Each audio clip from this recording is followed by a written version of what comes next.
Bonjour et bienvenue dans Milkshaker, le podcast qui est dédié à l'allaitement.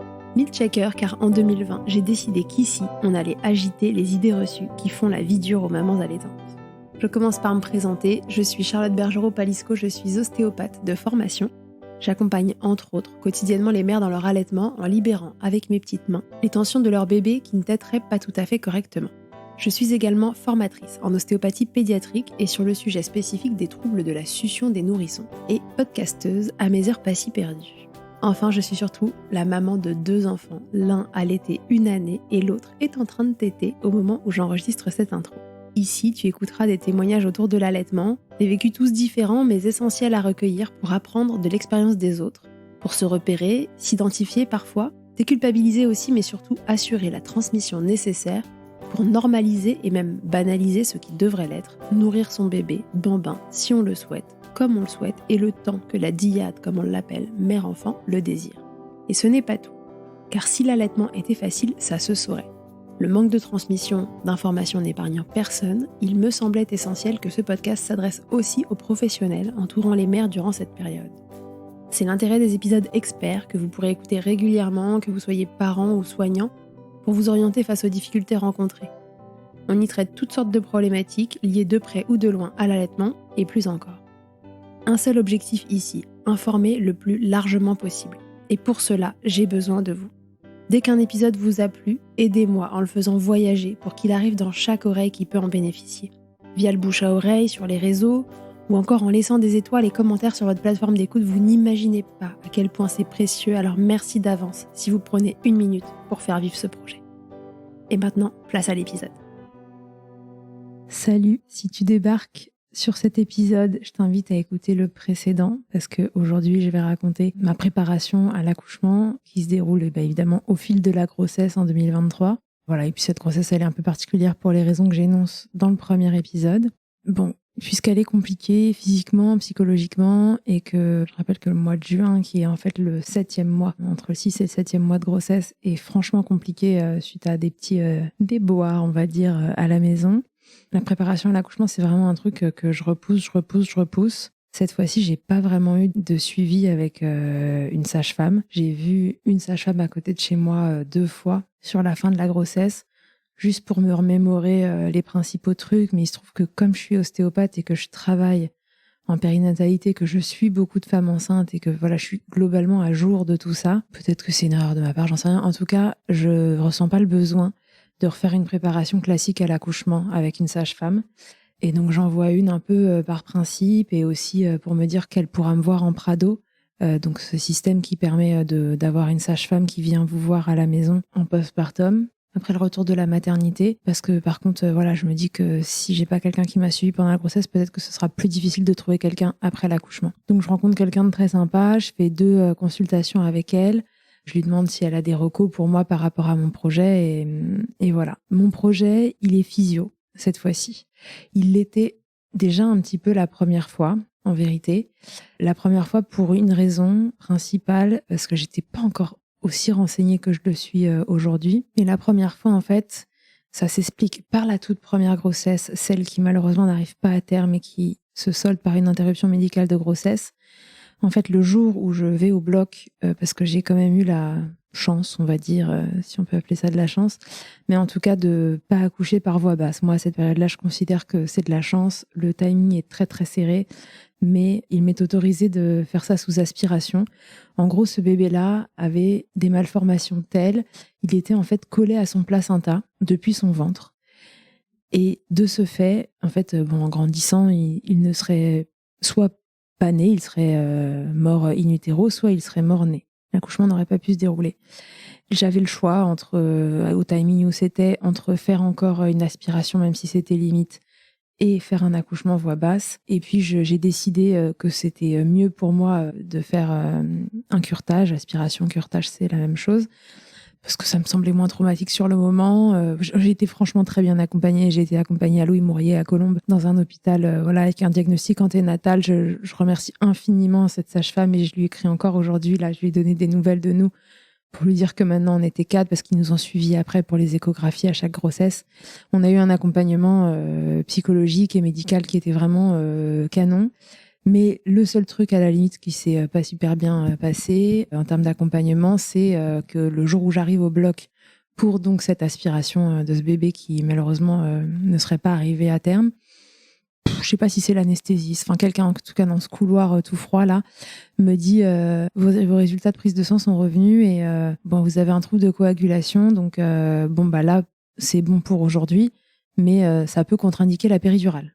Bon, j'étais ravie de savoir ça alors qu'on était en train de m'enlever un bébé du ventre, mais en tout cas ça reste que ça s'était logé dans un coin de ma tête et que sur la deuxième grossesse, donc pour la naissance de mon premier enfant, je m'étais quand même dit que bah, y avait une possibilité qu'on me refuse la péridurale. J'ai un déficit en facteur 11 qui n'est pas du tout symptomatique au quotidien. Donc c'est un trouble de coagulation, pardon, côté je coagule pas assez. Je peux ne pas coaguler assez. Et pendant les grossesses, c'est quelque chose qui peut avoir tendance à un peu décompenser. Donc, très bien, bonne nouvelle. Donc, je me dis, bon, ben, je verrai plus tard. Et quand la première grossesse arrive, je me dis quand même que ce serait peut-être pas mal que j'ai 2-3 tips pour savoir ce que c'est qu'un accouchement sans péri.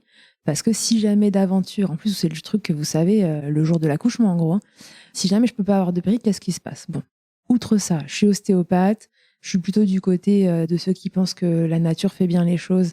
Et donc, j'ai quand même cette petite graine dans ma tête et je me dis, bah, Charlotte, prépare-toi comme ça et puis tu verras bien ce qu'il advient. Si jamais c'est trop dur et que tu peux avoir la péridurale, et bah, tant mieux. Et puis, sinon, en tout cas, fais en sorte que le travail avance de façon optimale sans péridurale. Donc, ça, c'est la première raison. Et c'est aussi une des raisons qui m'a amenée à choisir un accouchement plutôt physio sur cette deuxième grossesse. Enfin, sur cette troisième grossesse et ce deuxième enfant. La deuxième raison qui fait que je choisis un accouchement plutôt physio, en tout cas de me préparer à un accouchement physiologique pour cette troisième grossesse, pardon, c'est que bon, je suis assez persuadée que c'est le mieux, que ce soit pour la mère ou pour le bébé, pour se remettre ensuite. Bah, c'est pas d'anesthésie, donc c'est pas de médicaments dans votre sang et qui va sur le bébé. Voilà, c'est du postpartum immédiat plus facile, c'est une mise en place de l'allaitement qui est plus simple. Tout ça aujourd'hui, c'est assez documenté. Puis j'avoue que j'ai quand même envie de savoir ce que c'est que d'accoucher sans péri. Il y a un truc en moi qui me fait dire, j'ai envie de savoir en fait comment on faisait avant que la péridurale existe, parce qu'elle existe depuis quand même pas si longtemps que ça à l'échelle de l'humanité. J'ai pas envie d'accoucher seule à la maison, enfin seule à la maison, j'aurais jamais accouché seule à la maison, mais avec une sage-femme qui sait faire ça à la maison. Moi, ma façon à moi de me sentir en sécurité, c'est d'être dans un endroit qui à la fois respecte la physiologie et à la fois a tout le côté médical vraiment sur place. Voilà. Bon, il se trouve que de toute façon, avec cette histoire de coagulation, je n'ai jamais posé la question, mais je ne pense pas qu'une sage-femme aurait validé mon dossier. Déjà, là où j'étais dans un niveau 1, ça a été un peu sujet à controverse. Je l'ai su le lendemain de l'accouchement. De toute façon, l'accouchement à la maison, voilà, c'est pas ce que moi je souhaite pour moi-même. Je trouve ça génial que des femmes puissent le faire et j'aimerais que ce soit mieux pris en compte, mieux mis en valeur pour d'abord pour les sages-femmes qui le pratiquent, pour les mères qui le souhaitent, etc. Mais moi, c'est pas là que je me sens bien et je pense qu'on me l'aurait pas validé quoi qu'il arrive. Et alors, si j'avais dit ça à mon conjoint, je pense qu'il serait pas venu à l'accouchement, quoi.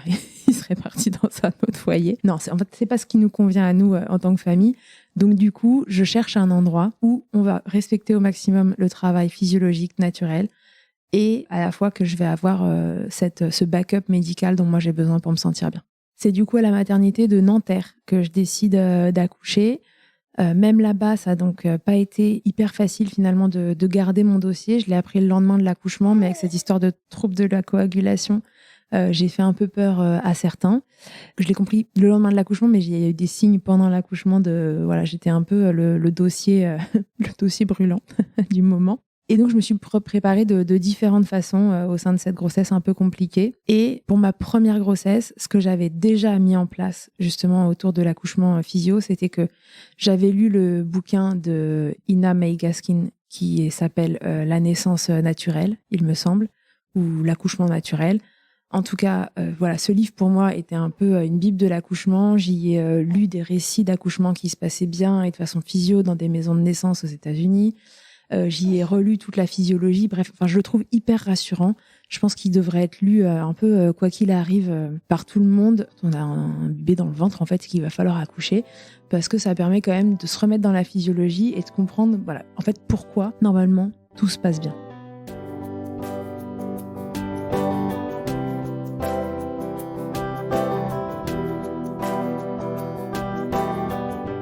Pour la première grossesse, c'est la deuxième, je vais dire première, mais c'est la deuxième, donc c'est celle en tout cas qui a amené une naissance. J'avais fait avec mon conjoint ce qui s'appelle de l'hypnonaissance, donc hypnobirthing aux États-Unis. Ça avait beaucoup aidé parce que c'était donc avec une femme qui enseignait ça.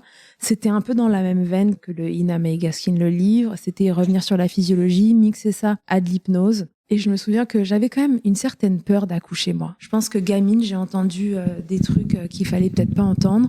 Je sais que mes études m'ont beaucoup perturbée sur ça. Et puis, être au contact de femmes qui avaient accouché au cabinet avant de rentrer moi-même dans ce monde-là et d'être beaucoup en contact avec elles, c'est un peu biaisé. Moi, je suis ostéopathe, donc si je reçois des femmes en consultation après leur accouchement, a priori, soit il y en a qui viennent simplement pour des contrôles, et évidemment, il faut venir en postpartum pour contrôler que tout est bien en place. Mais je pense que c'est quand même un peu biaisé. On vient plus quand on a mal, quand il y a quelque chose qui va pas. Et j'avais quand même eu beaucoup de récits d'accouchements qui se passaient pas terribles, de postpartum compliqués. Et de manière générale, j'avais un peu peur d'avoir un gamin.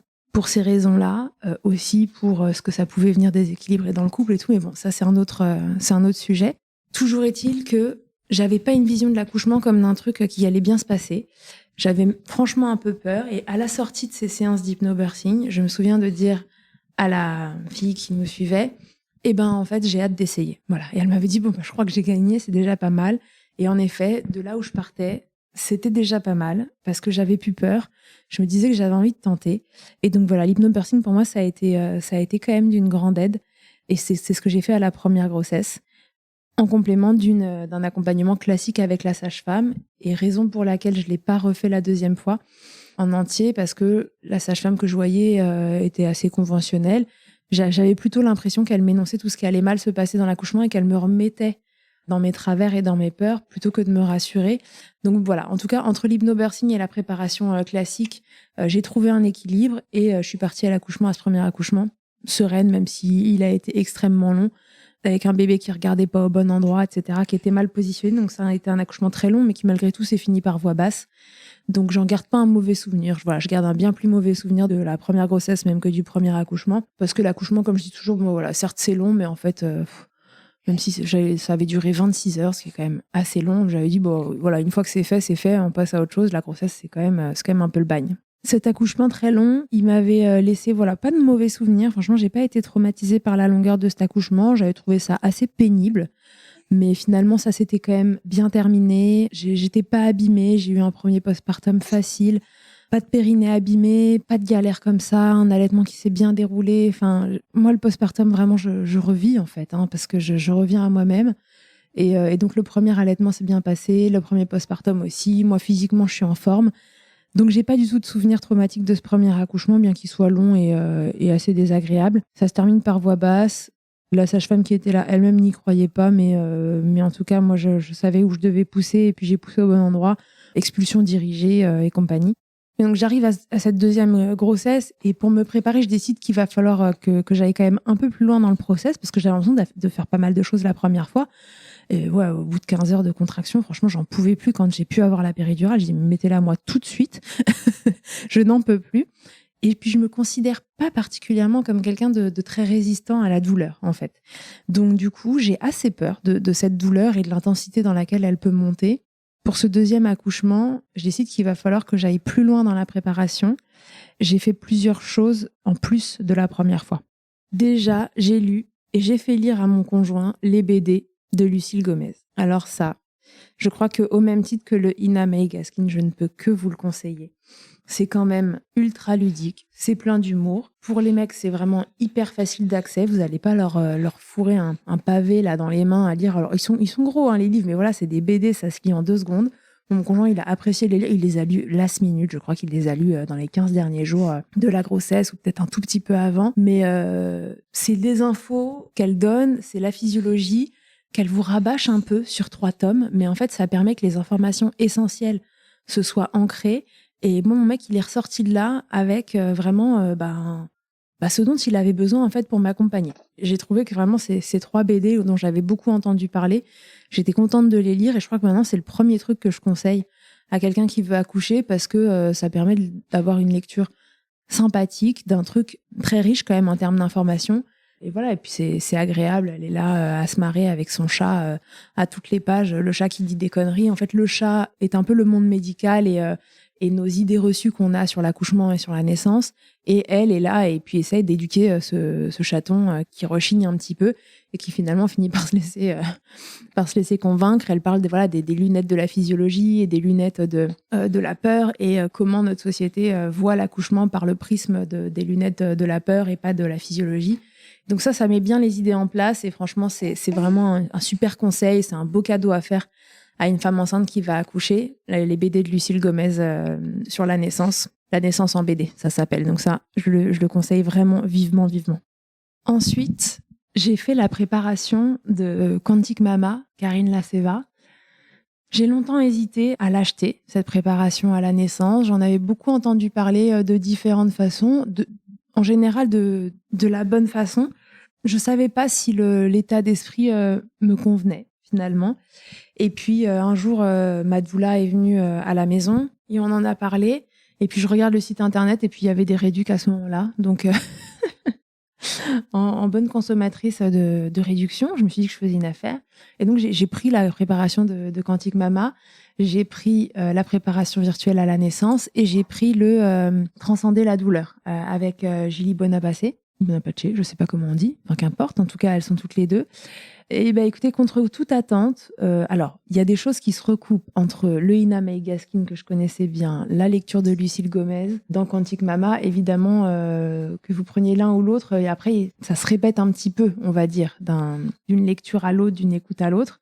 Mais ce qui est important, en fait, c'est de rabâcher les choses qui sont importantes. Vous savez, on apprend par la répétition, et je crois que voilà, c'était très important pour moi, mais ça l'est sûrement pour plein d'autres mondes, d'avoir le même discours aussi de personnes différentes, parce que tout ça se recoupe et que ça s'ancre bien dans le mental.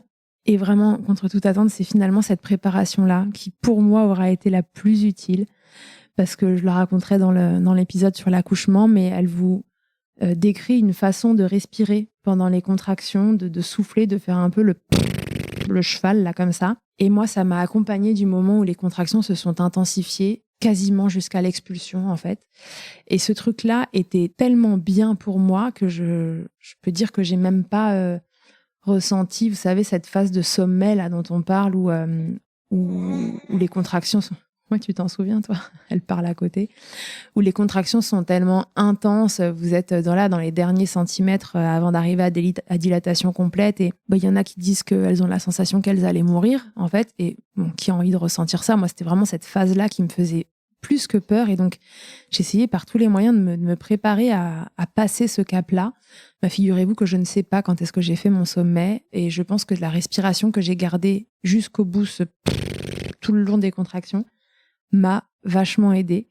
Et d'ailleurs, la doula qui était là avec moi ce jour-là, Elsa, si tu passes par là, m'a dit t'as été impressionnante parce qu'en fait, t'as rien lâché sur ta respiration de A à Z. T'as continué de faire ton truc et on voyait que ça t'aidait. En tout cas, la préparation de Quantique Mama, moi, j'ai tendance du coup à la conseiller parce qu'encore une fois, c'est toujours ces mêmes infos qu'on dit, qu'on redit. Elle vous explique aussi très bien que ça fait pas si longtemps que ça, qu'on a peur d'accoucher. Et que je sais plus ce que c'est le truc exact, mais il me semble que si l'histoire de l'humanité démarrait il y a 24 heures, ça fait juste quelques minutes qu'on a peur de l'accouchement et qu'il est sous péridurale. Donc voilà, je trouve que ça remet un peu les idées en place et ça, c'est vraiment... pour moi, ça a été précieux. J'ai aussi lu le livre de Marie Trelone qui s'appelle « J'accouche bientôt, que faire de la douleur », il me semble. J'essaierai de vous remettre peut-être les références quelque part dans un réel ou autre. J'essaierai de faire ça. Si jamais vous avez une question, revenez vers moi en MP ou par mail sur mon site et j'essaierai de vous retrouver tout ça si jamais j'oublie de le faire. Mommy Brain. Et donc, Marie Trelone, là, alors celui-là, je l'ai beaucoup aimé aussi. Pareil, beaucoup de répétitions sur certains aspects. Mais c'est un livre qui est un peu comme le Ina May Gaskin m'a beaucoup accompagnée. Et surtout, à la fin du livre, il y a une sorte de lettre à la mère qu'on va devenir et à cette femme qui va accoucher.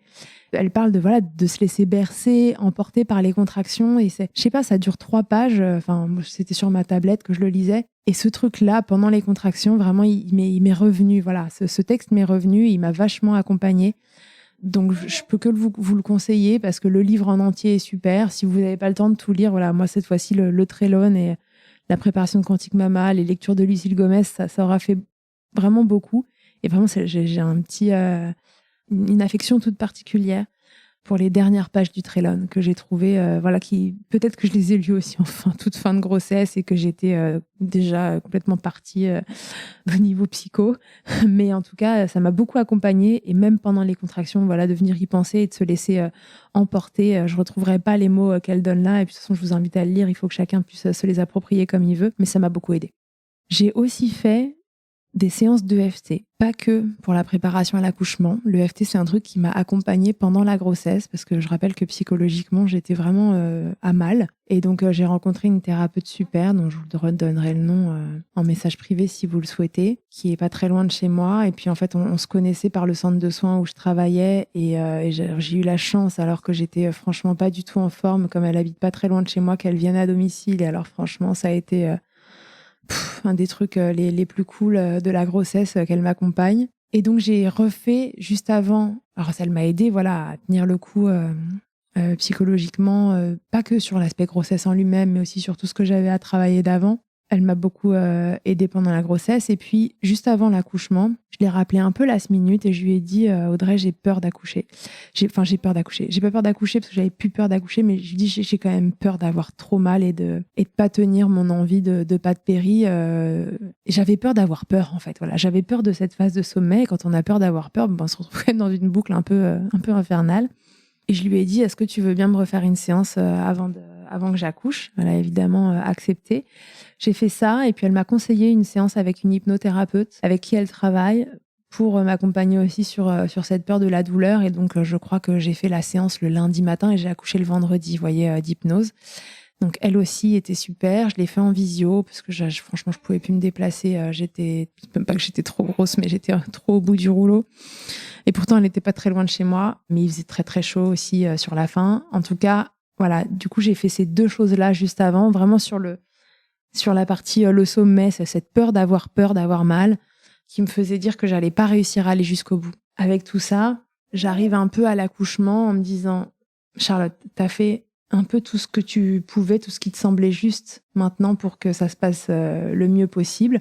J'y croyais sans y croire, parce que je me disais vraiment que j'allais pas tenir jusqu'au bout, un peu comme la première fois. Puis surtout si jamais c'était long, quand on a eu un premier accouchement de 26 heures, on se dit que si on repart sur le même mood la deuxième fois, ça va quand même pas être facile de tenir sans péri jusqu'au bout. Mais je sais que j'ai fait un peu tout ce que je pouvais pour que ça se passe au mieux. Donc c'est la dernière chose que je ferais pour me préparer à l'accouchement. J'ai fait du yoga pendant la grossesse, pas tellement en préparation à l'accouchement, juste pour rester mobile, parce que j'ai quand même été beaucoup, pas alitée au sens propre du terme, mais alitée du fait d'être trop malade.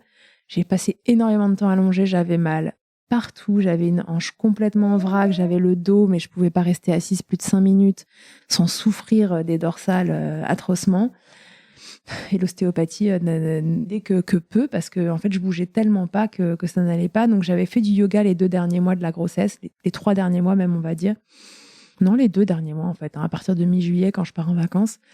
Ça m'a fait du bien, ça n'a pas non plus réglé les choses, mais en tout cas je me suis dit pareil, c'est ça de prix en termes de mobilité, parce qu'arriver à l'accouchement toute engoncée dans mon bassin là, qui n'a pas bougé de la grossesse, c'est quand même pas génial. Dernière chose, dans cette préparation, on va dire, à l'accouchement, c'était de prendre la décision qu'une doula vienne avec nous. Donc finalement, c'est Nanterre qui a accepté mon dossier pour accoucher là-bas. Nanterre, c'est une maternité de niveau 1 qui est assez réputée pour l'accompagnement des accouchements physiologiques. Mais voilà, c'est vous restez sur place si jamais il y a besoin d'une péridurale, d'une césarienne ou quoi que ce soit. Par contre, vous n'avez pas de réanimation néonate. Si jamais votre bébé va pas bien rapidement après l'accouchement, il est embarqué ailleurs. Donc, c'était un des points sur lesquels j'avais besoin de discuter avec eux, parce que mon premier bébé avait fait une détresse respiratoire et avait eu besoin de soins, mais c'était un truc qu'ils pouvaient gérer. Et si moi, je faisais quelque chose d'un peu costaud, genre hémorragie costaud, etc., ils gèrent une partie, mais pas tout. Mais ils acceptent que les doulas viennent à l'accouchement. Et donc ça, c'était vraiment le point que moi, j'avais envie qu'il soit accepté. Parce que j'avais envie de cet accompagnement-là pour différentes raisons. D'abord pour moi, parce que j'avais envie de quelqu'un qui m'accompagne, en plus de mon mec. J'avais pas envie de donner à mon conjoint ce rôle de coach, en fait, d'accouchement. Je savais que j'en avais besoin d'un, en tout cas que j'en avais envie, mais je ne me voyais pas assigner cette tâche-là à mon conjoint qui pourtant, après coup, je me dis, l'aurait certainement prise, mais j'avais envie d'enlever la pression sur ça. Me demandez pas pourquoi, j'ai un peu l'impression que l'accouchement, c'est un truc de femme. Et je voulais que lui, il puisse se dire, même bien informé, même en ayant à 100% l'envie d'être avec moi dans ce moment-là, je voulais qu'il puisse se dire que si à un moment, il avait besoin déjà de ne pas venir dans un accouchement physio, parce que c'est un truc où on se retrouve quand même à être un animal. S'il avait besoin de ne pas être là tout court à l'accouchement, s'il avait besoin de sortir de la pièce à un moment parce que ce qu'il voyait lui convenait pas, ou en fait, je voulais qu'il soit vraiment libre et moi, ça m'aurait même pas dérangé, en vérité, qu'il me dise écoute, j'assiste pas à l'accouchement parce que ton projet, je le respecte, mais c'est pas ce que moi, j'ai envie de retenir de la naissance des enfants. Et ben en fait, il y aurait eu aucun problème. Il se trouve que c'est pas du tout ce qui s'est passé et qu'il avait très envie d'être là et que contre toute attente, c'est même pas contre toute attente d'ailleurs, enfin, c'est qu'il a été hyper présent et hyper accompagnant et que je pense pas qu'il ait été traumatisé, loin de là, puisque quand il en reparle aujourd'hui, il dit que c'était juste incroyable, que c'était complètement fou et d'ailleurs il dit aussi que la meilleure décision qu'on ait prise, c'est de faire venir une doula à l'accouchement. Vous voyez, comme quoi c'était pour moi et puis c'était aussi un peu pour lui, voire beaucoup, parce que vraiment j'avais pas envie de mettre une pression sur sa présence et la façon d'être présent sur cet accouchement-là, alors que je pouvais le faire avec une doula, voilà, parce que elles, c'est leur métier et que j'avais la chance de connaître Anne Bellargent, qui est la doula qui travaillait avec moi au centre IG4U.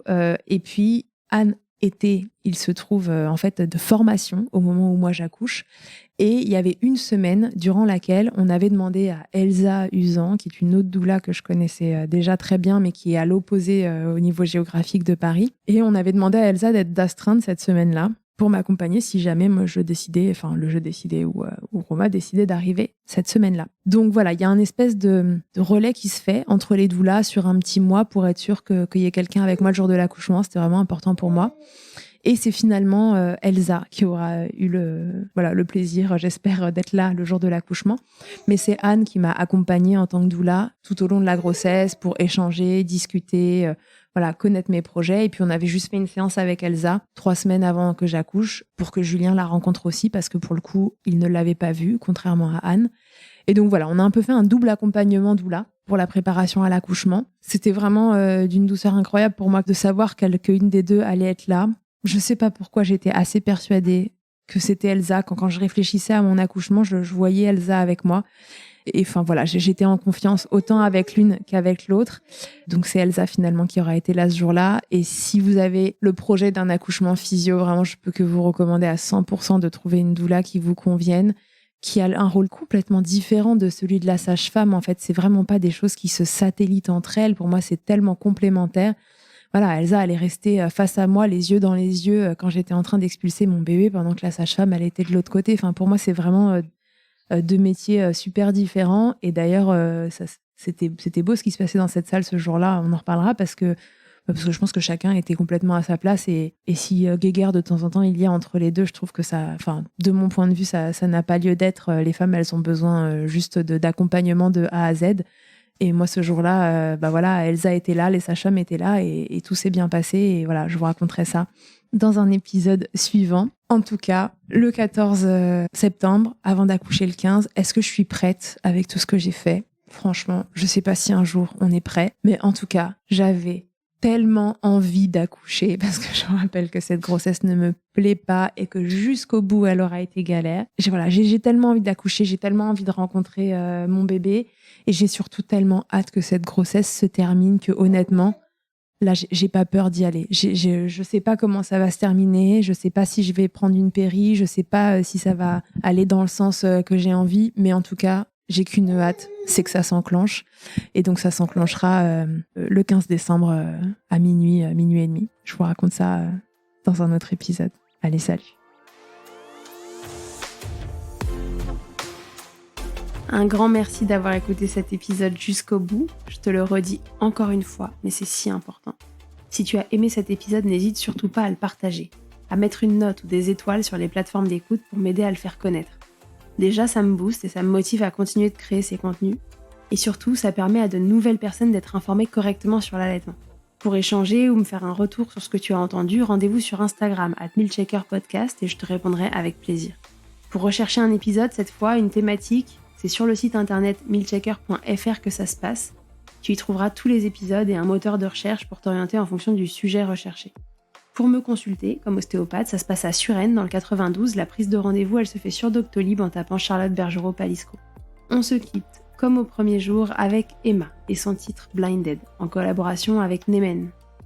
Je vous donne rendez-vous au prochain épisode, et d'ici là, n'oubliez pas, milcheckez autant que vous le voudrez, et bousculons ensemble les idées reçues sur l'allaitement maternel.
Dinner